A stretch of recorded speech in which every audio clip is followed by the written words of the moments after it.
السلام علیکم ورحمۃ اللہ وبرکاتہ۔ الحمد للہ رب العالمین والصلاة والسلام علی سید الانبیاء وافضل المرسلین نبینا محمد وعلی آلہ واصحابہ اجمعین، اما بعد۔ وعن سعد بن ابی وقاص رضی اللہ تعالی عنہ قال ان رسول اللہ صلی اللہ علیہ وسلم كان يتعوذ بهن دبر الصلاة اللهم إني أعوذ بك من البخل وأعوذ بك من الجبن وأعوذ بك من أن أرد إلى أرذل الأمور وأعوذ بك من فتنة الدنيا وأعوذ بك من عذاب القبر، رواه البخاری۔ معزز حاضرین، محترم بزرگوں، درس حدیث کے اس سلسلے میں آج آپ لوگوں کے سامنے میں نے صحیح بخاری کی ایک روایت پڑھی ہے جس کا تعلق نماز کے اندر پڑھی جانے والی دعاؤں سے ہے، جس کے راوی سعد بن ابی وقاص رضی اللہ تعالیٰ عنہ ہیں، جو کہ سابقین اولین میں سے ہیں اور عشرہ مبشرہ بالجنہ میں سے ایک ہیں، جن 10 لوگوں کو جنت کی بشارت دی گئی زندگی میں انہی میں سے ایک ہیں، اور ان 10 لوگوں میں سب سے آخر میں جن کی وفات ہوئی وہ سعد بن ابی وقاص تھے، اور یہ ان 6 لوگوں میں سے تھے جن کو حضرت عمر رضی اللہ تعالیٰ عنہ نے شورا کے لیے منتخب کیا تھا، اور یہ تیر اندازی بڑا اچھی طرح کرتے تھے، اور یہ وہ شخص تھے جن کے بارے میں اللہ کے رسول صلی اللہ علیہ وسلم نے اپنے ماں باپ دونوں کو جمع کیا تھا، یعنی کہا تھا فدا کا ابی و امی۔ بہرحال اس حدیث کے راوی سعد بن ابی وقاص کہتے ہیں کہ اللہ کے رسول صلی اللہ علیہ وسلم نماز کے آخر میں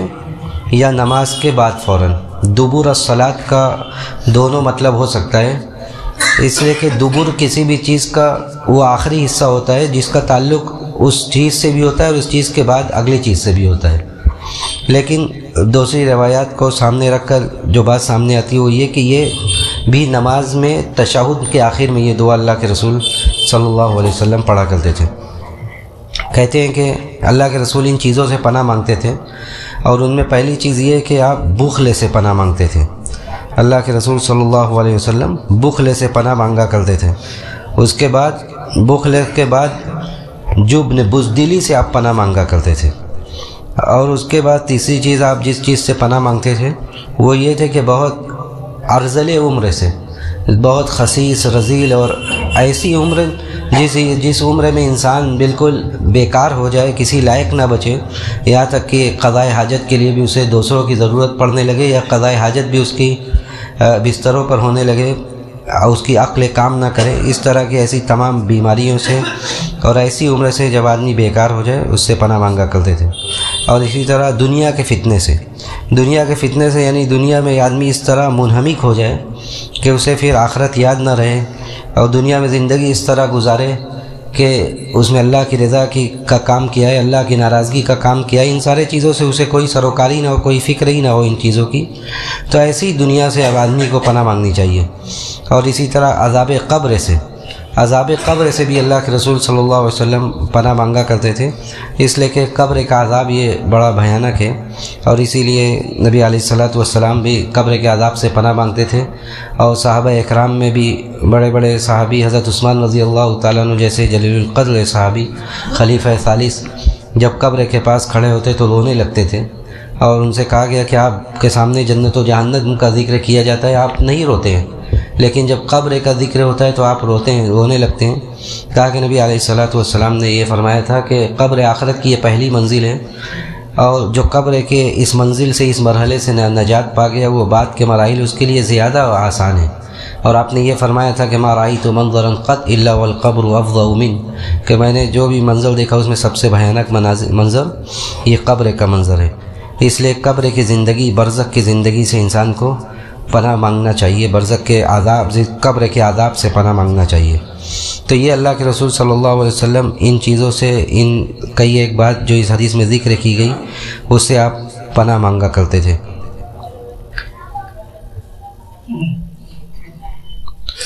دوسری روایت عن ثوبان رضی اللہ تعالیٰ عنہ قال کان رسول اللہ صلی اللہ علیہ وسلم اذا انصرف من صلاته استغفر الله ثلاثا وقال اللهم انت السلام ومنك السلام تباركت يا ذا الجلال والاکرام۔ کہتے ہیں صوبان رضی اللہ تعالیٰ عنہ کہ اللہ کے رسول صلی اللہ علیہ وسلم جب نماز سے فارغ ہوتے جب نماز سے فارغ ہوتے تو آپ 3 مرتبہ استغفار کہتے اور اس کے بعد یہ دعا پڑھتے کہ اللہم انت السلام، اے اللہ تو سلامتی والا ہے، تجھی سے سلام ہے، تبارک یا ذا الجلال والاکرام، تو بابرکت ہے۔ یہ دیکھیے استغفار کا جو طلب کرنا ہے یہ بھی نماز کے بعد ہے، یہ نماز کے بعد ہے، اس لیے کہ نماز کے بعد ہی یہ مناسب ہے، جیسا کہ پہلے بھی شاید بات آئی ہے کہ جب عبادتیں ہو جائے اس میں تقصیر کا اعتراف کرتے ہوئے اس میں کمی اور کوتاہی کا اعتراف کرتے ہوئے بندہ اللہ سے معافی مانگے کہ اگر کوئی کمی اور کوتاہی رہ گئی ہے تو اللہ تو اس سے معاف کر دے۔ تو اسی لیے نبی علیہ الصلوۃ والسلام جب نماز پڑھ کے فارغ ہوتے تھے تو آپ استغفار پڑھتے تھے 3 مرتبہ۔ یہ حدیث بظاہر اس طرف اشارہ کر رہی کہ سب سے پہلی چیز جو نماز ختم کرنے کے بعد مصلی پڑھے وہ استغفار ہے 3 مرتبہ۔ اور حالانکہ میں نے یہ بات ذکر کی تھی کہ اس سے پہلے تکبیر بھی اللہ اکبر استغفر اللہ، اس سے پہلے تکبیر بھی دوسری روایات سے اور بعض صحابہ کے آثار سے یہ ثابت ہے کہ تکبیر اس اللہ اکبر کہنے کے بعد استغفار پڑھے گا، اور اس کے بعد پھر جو دوسری دعائیں ہیں جیسے اللہم انت السلام و منک السلام، اور اس کے علاوہ جو اور آگے بھی دعائیں آ رہی ہیں اور جو دعائیں ہم پڑھتے ہیں۔ اور یہ سنت اس بات پر دلالت کرتی ہے کہ امام یہ مصلیان کی طرف رخ کرنے سے پہلے یہ استغفار پڑھے گا، یعنی امام جیسے ہی امام نے سلام پھیرا وہ استغفار کر کے تب وہ مصلیان کی طرف رخ کرے گا۔ اس کے بعد تیسری حدیث ہے ابی ہریرہ رضی اللہ عنہ ان رسول اللہ صلی اللہ علیہ وسلم قال من سبح اللہ دبر کل صلاة 33 وحمد اللہ 33 وکبر اللہ 33 فتلك 99 وقال تمام 100 لا الہ الا اللہ وحدہ لا شریک لہ لہ الملک وله الحمد وهو على كل شيء قدیر غفرت له خطایا وان كانت مثل زبد البحر، رواه مسلم۔ وفي روایت اخرى ان التکبیرات 34۔ حضرت ابو ہریرہ رضی اللہ تعالیٰ عنہ اس حدیث کے راوی ہیں، اللہ کے رسول صلی اللہ علیہ وسلم سے روایت کرتے ہوئے کہتے ہیں کہ جس نے نماز کے بعد 33 مرتبہ سبحان اللہ اور 33 مرتبہ الحمدللہ اور 33 مرتبہ اللہ اکبر اور اس کے بعد 100 پورا کرنے کے لیے لا الہ الا اللہ وحدہ لا شریک لہ لہ الملک وله الحمد وهو على كل شيء قدیر کہا تو اس کی گزشتہ گناہیں معاف کر دی جاتی ہیں، چاہے وہ سمندر کے جھاگ کے برابر ہو، چاہے وہ سمندر کے جھاگ کے برابر ہو۔ دیکھیے یہ اذکار بھی، یہ ذکر بھی اللہ کے رسول صلی اللہ علیہ وسلم سے نماز کے بعد ثابت ہے،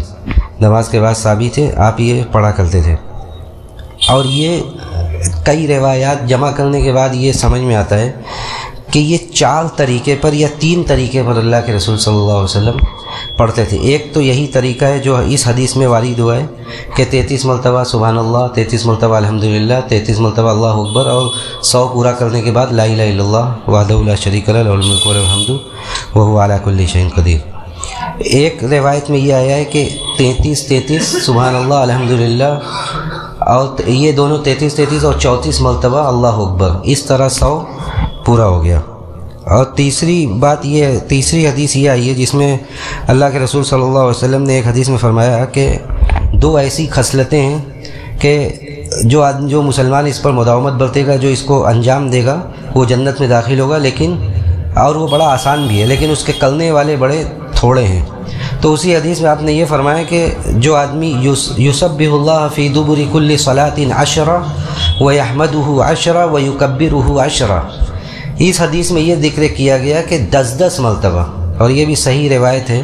ابو داؤد کی صحیح روایت ہے، اور اس کو کئی ایک علماء نے صحیح کہا ہے۔ تو اس میں یہ ہے کہ 10 مرتبہ، اور اللہ کے رسول صلی اللہ علیہ وسلم کے بارے میں صحابی کہتے ہیں عبداللہ ابن عمرو بن عاص رضی اللہ تعالیٰ عنہ کہ میں نے اللہ کے رسول کو دیکھا کہ آپ ہاتھ پر یہ 10 مرتبہ گنتے تھے، اور اس کے بعد آپ نے کہا کہ فتل کا 50 و 100 باللسان، یہ 5 نمازوں میں آپ گنیں گے تو یہ 150 ہوا، یعنی ہر نماز میں 30، تو یہ 150 ہوا، لیکن وہ 1500 فی المیزان، لیکن چونکہ ہر نیکی کا ثواب کم از کم 10 گنا ہے تو اس لیے یہ زبان سے 150 ہوا، لیکن یہ اجر و ثواب میں 1500 ہوا، یہ اجر و ثواب میں 1500 ہوا۔ تو اس طرح یہ تیسرا طریقہ بھی صحیح حدیث سے ثابت ہے کہ اگر کبھی کبھار 10 مرتبہ بھی پڑھ لیا جائے تو کوئی دقت نہیں ہے۔ اس کے بعد چوتھا جو طریقہ ہے جو حدیث میں آیا ہے، اور وہ بھی حدیث صحیح ہے نسائی وغیرہ کی، کہتے ہیں کہ اللہ کے رسول صلی اللہ علیہ وسلم نے جب یہ حکم دیا کہ یا یہ طریقہ بتلایا کہ اس طرح پڑھا جائے، تو ایک صحابی نے خواب میں دیکھا کہ انہوں نے خواب دیکھا اور انہوں نے آ کر یہ خبر دی، ایک انصاری نے خواب میں دیکھا تھا اور آ کر بتلایا کہ میں نے خواب میں یہ دیکھا کہ اس میں لا الہ الا اللہ بھی داخل کر لیا جائے، یعنی یہ نماز کے اذکار میں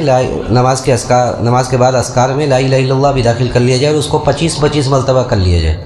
یعنی 25 مرتبہ سبحان اللہ، 25 مرتبہ الحمدللہ، 25 مرتبہ لا الہ الا اللہ اور 25 مرتبہ اللہ اکبر، اس طرح 100 ہو گیا۔ تو آ کر جس صحابی کو انہوں نے بتلایا تھا،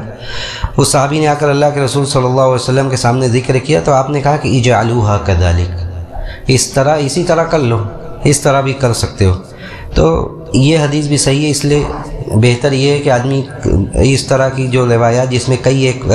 طریقے وارد ہیں، اگر کبھی اس پر اور کبھی اس پر عمل کر لے تو کوئی دقت نہیں ہے، بلکہ کبھی اس پر اور کبھی اس پر عمل کر لینا چاہیے تاکہ ساری روایات پر عمل ہو جائے۔ ہم اللہ سبحانہ و تعالیٰ سے یہی دعا کرتے ہیں کہ اللہ رب العالمین ہمیں کتاب و سنت کو سمجھنے، اس پر عمل کرنے کی توفیق نصیب فرمائے۔ وصلی اللہ علی نبینا محمد وعلی آلہ واصحابہ اجمعین۔ والسلام علیکم ورحمۃ اللہ وبرکاتہ۔